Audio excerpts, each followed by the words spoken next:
Something major just shook the political landscape, and most people didn't see it coming. Out of nowhere, Marjorie Taylor Greene made a move so sudden and so drastic that it instantly shifted the tone in Washington. There was no buildup, no quiet warning signs, just a clean, hard break paired with a message directed straight at Donald Trump. Within minutes, the political world was on fire. But while that drama was unfolding, Minnesota was being hit by a completely different kind of explosion. One involving fraud, millions in stolen taxpayer money, and allegations reaching far beyond state borders. These stories broke almost back to back, and together they reveal a moment where trust, loyalty, and accountability are being tested like never before. Most people by now have seen Marjorie Taylor Greene's video announcement. The tone was striking, more personal than political. She talked about dignity, about the toll politics takes on families, and about how Washington, in her words, devours people who genuinely try to represent everyday Americans. She argued that both political parties have mastered a simple game: convince voters to hate the other side just a little more each election, while nothing actually improves for ordinary people. According to her, the debt rises, corporations stay protected, and Americans keep struggling. Then she dropped the bombshell. She wasn't retiring. She was resigning, effective early January. That distinction may sound small, but inside Congress, it's massive. When a member retires, they stay until the end of their term, keeping their vote in place. But a resignation creates an empty seat immediately. And in a House where Republicans hold a razor-thin majority, every seat matters. Her departure would directly weaken her own party's grip on power. And she knew that. So why do it? Greene said she refused to spend months enduring what she described as a hateful primary backed by the very president she once supported wholeheartedly. She said she had too much self-respect, too much love for her family, and too much concern for her district to go through what she called a battered wife cycle, hoping things would get better. That kind of language told the world that something inside that political relationship had fractured completely. Trump responded almost immediately on Truth Social. He said Greene was leaving because her poll numbers were collapsing and she knew she could not survive a primary challenger with his endorsement. He also attacked her relationship with Congressman Thomas Massie, calling him one of the worst Republicans in decades. Trump said Greene's alliance with Massie made her go bad, and that he eventually stopped answering her phone calls. But then, at the very end, he added a softer note, saying he appreciated her service. It was a bizarre mix of personal criticism and reluctant gratitude, signaling just how personal this split had become. Trump responded almost immediately on Truth Social. He said Greene was leaving because her poll numbers were collapsing and she knew she could not survive a primary challenger with his endorsement. He also attacked her relationship with Congressman Thomas Massie, calling him one of the worst Republicans in decades. Trump said Greene's alliance with Massie made her go bad, and that he eventually stopped answering her phone calls. But then, at the very end, he added a softer note, saying he appreciated her service. It was a bizarre mix of personal criticism and reluctant gratitude, signaling just how personal this split had become. Representative Tim Burchett added more fuel to the fire. When asked about the feud, he didn't mince words. He said this wasn't about policy, it was a personality clash that had been building for years. He pointed out that Greene had become increasingly independent and was upset over several issues, especially Trump's strong alignment with Israel. Burchett also suggested she disagreed with Trump on how to handle the release of Epstein files, issue that divides many inside the GOP. Taken together, the differences weren't small. They were ideological collisions. This is significant because Greene was once one of Trump's most loyal defenders. She echoed his messaging, appeared at his rallies, and positioned herself at the center of the MAGA movement. So for someone that loyal to break away, this sharply and publicly reveals deeper fractures inside the Republican Party. Greene's decision shows that certain factions feel emboldened enough to step away from Trump, even if it weakens the party strategically. But the political earthquake didn't stop there. While Washington was reeling from Greene's resignation, Minnesota was uncovering one of the largest fraud schemes in the state's history. And this wasn't about one program. It was about multiple systems being exploited at once. The first scandal centered on housing stabilization services, a Medicaid program intended to help seniors, people with addiction struggles, and vulnerable individuals stay housed. The program originally cost the state a few $1,000,000 a year, but in just 4 years that number exploded to over $100 million.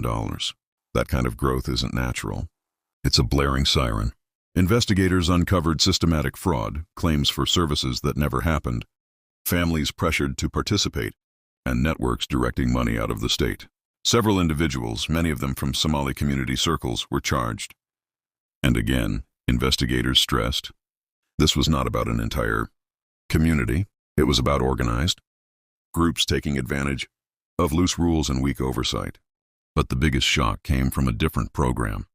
Minnesota's autism therapy services costs skyrocketed from around $3 million a year to nearly $400 million in just a few years. Investigators discovered a coordinated scheme involving recruiting families, encouraging unnecessary or false autism diagnoses, and setting up therapy centers that existed mostly on paper. Some providers were competing for families by offering checks and kickbacks. Therapy wasn't the product Medicaid money was. The most disturbing part, much of the money didn't stay in the United States. Investigators found a trail leading overseas, including to Somalia. While legal remittances are common, these transactions didn't follow normal patterns. According to federal reports, some funds appeared to have been routed into channels used by Al-Shabaab, a known terrorist organization. Authorities are now treating portions of this case as a potential national security issue. Then Trump weighed in again. He accused Minnesota leadership of allowing widespread fraud and declared he was immediately ending temporary protected status, TPS, for Somali nationals in the state, adding the phrase, send them back to where they came from. It's over. The legality of such a targeted TPS termination is already being questioned. But politically, the message was unmistakable. Congresswoman Ilhan Omar responded, immediately saying most Somali Americans are citizens and that the policy wouldn't affect them. Her message was defiant. We are here to stay. Her response highlighted a deep cultural and political tension between immigration policy, identity, and real criminal cases unfolding simultaneously. The truth is complex.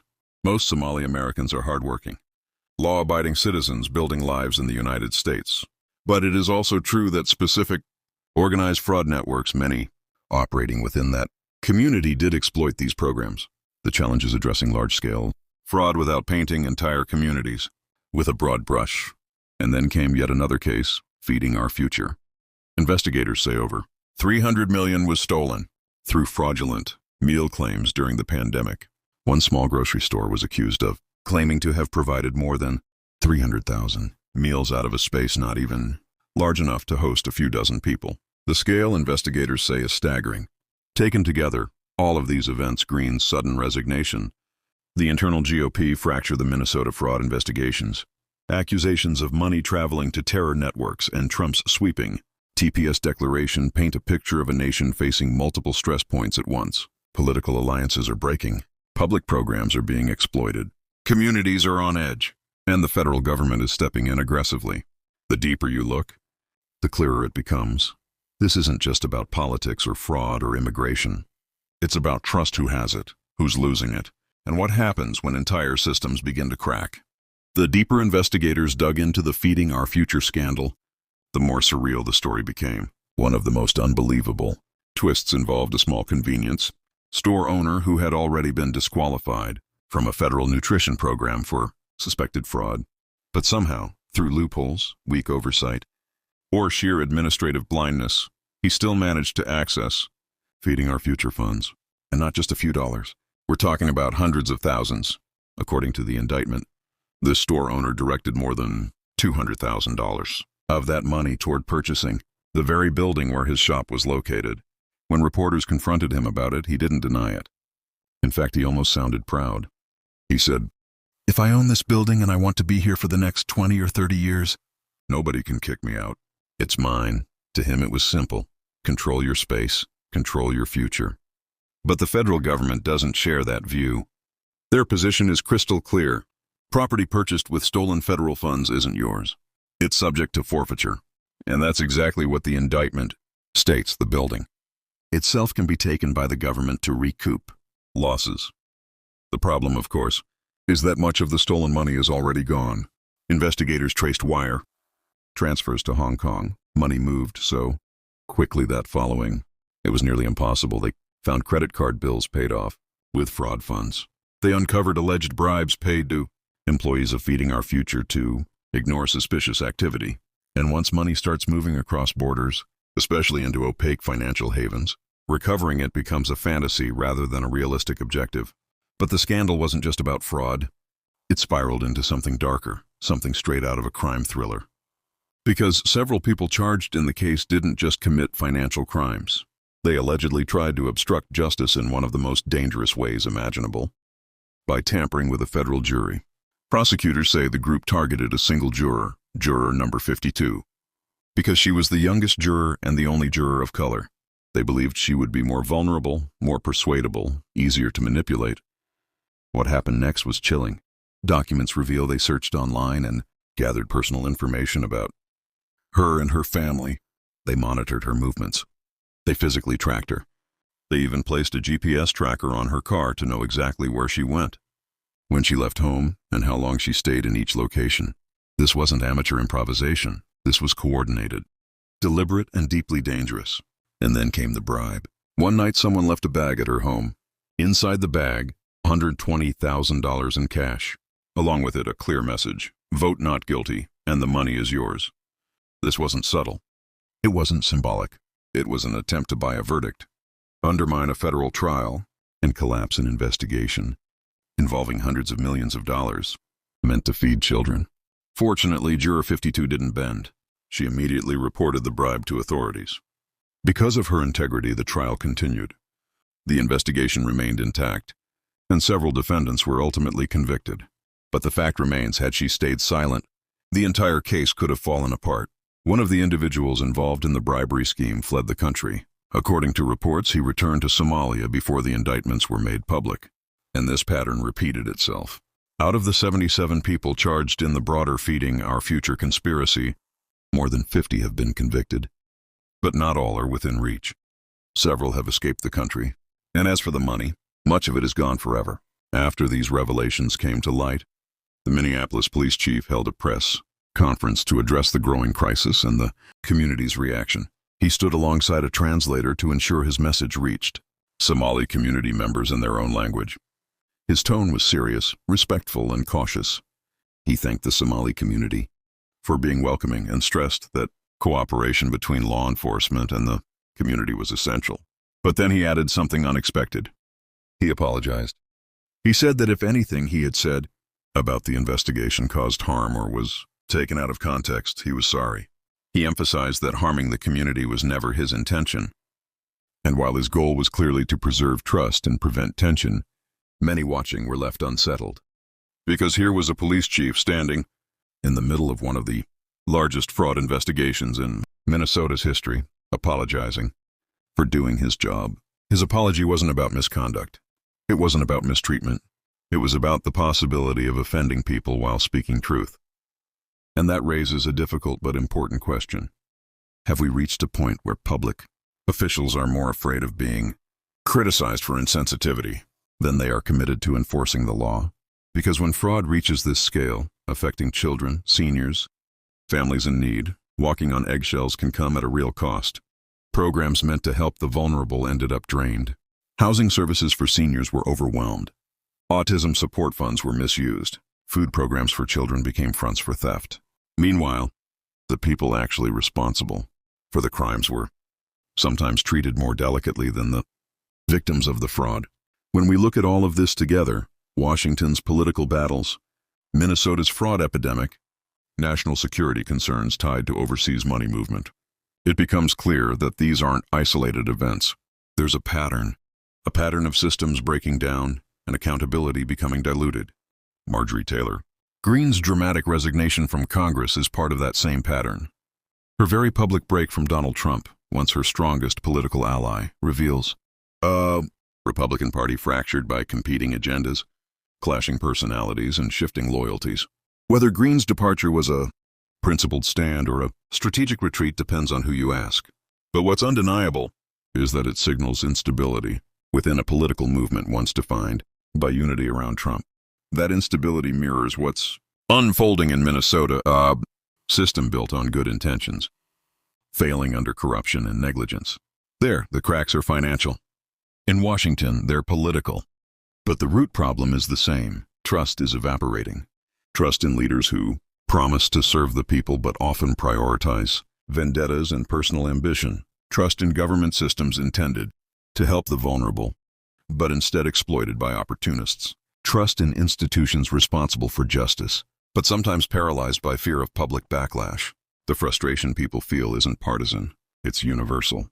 Because whether you lean conservative or liberal, whether you support Trump or oppose him, whether you agree with Green or think she's reckless, the basic expectation remains the same. The people in power should protect the public interest. Trump's decision to end temporary protected status for Somali nationals living in Minnesota is controversial. Some see it as a necessary response to a systemic breakdown. Others see it as unfairly punitive toward people completely uninvolved in the fraud. And the truth is, both arguments have valid points. What's clear is that the fraud exposed massive failures in oversight. It showed vulnerabilities in federal programs, and it revealed a sophisticated network willing not only to steal but to intimidate, bribe, and manipulate the justice system. At the same time, Green's resignation exposed vulnerabilities in political leadership, how quickly alliances can shift, how fractured the GOP has become, and how unpredictable the landscape is heading into the next election cycle. So what ties these stories together? Accountability. Who is accountable to voters? Who is accountable to taxpayers? Who is accountable when things go wrong?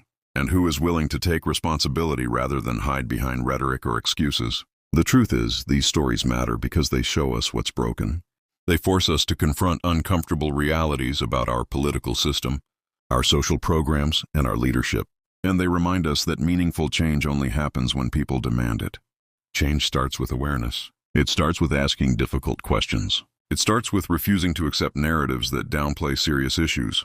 And it starts with remembering that accountability is not optional. It's the foundation of trust. So now the question is yours. Was Marjorie Taylor Greene's resignation an act of principle or political calculation? And do you believe Trump's response to the Minnesota scandal was justified, or was it too sweeping? If you found this breakdown insightful, make sure to like the video, subscribe, and join the conversation in the comments. Because stories like this affect all of us, and understanding them is the first step toward fixing what's broken. And as always, thank you for watching. I'll see you in the next one.